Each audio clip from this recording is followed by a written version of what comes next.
news reporter heard the person claimed that their dog was a Christian dog.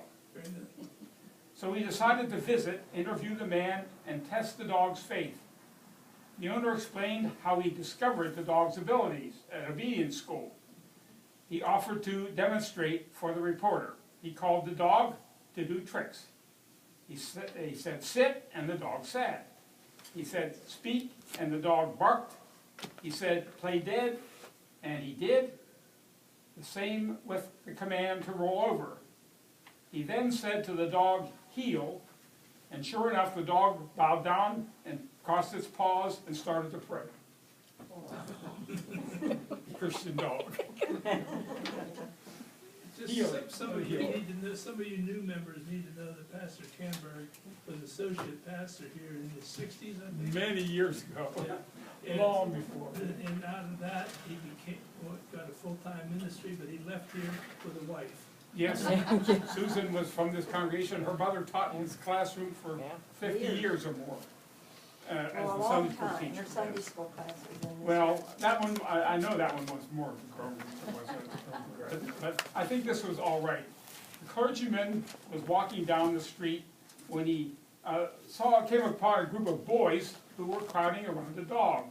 Concerned that the boys might be mistreating the animal, he went over and asked them what they were doing. One of the boys replied, the dog is our old neighborhood stray. We take him home with us sometimes, but since only one of us can take him home, we have a contest. Whichever one of us tells the biggest lie can take him home today. The clergyman was horrified. You boys shouldn't be having a contest about telling lies. Don't you know it's a sin to lie? He then launched into a 10-minute sermon against lying, concluding with the word, why, when I was your age, I never told a lie. Stunned into silence, the boys lowered their heads. Just as the clergyman thought he had gotten through to them, the smallest boy gave a deep sigh and handed him the leash. All right, Reverend, he said, you win.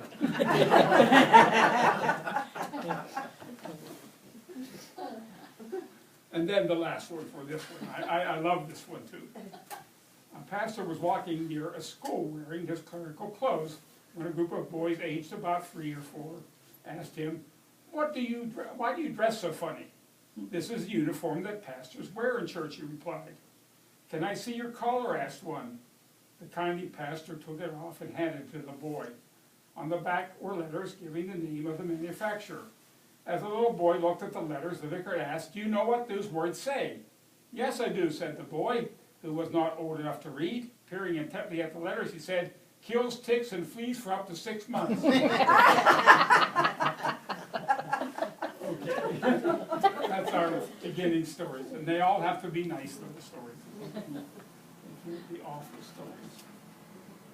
And there'll be different ones, and there'll be different things each time we have it.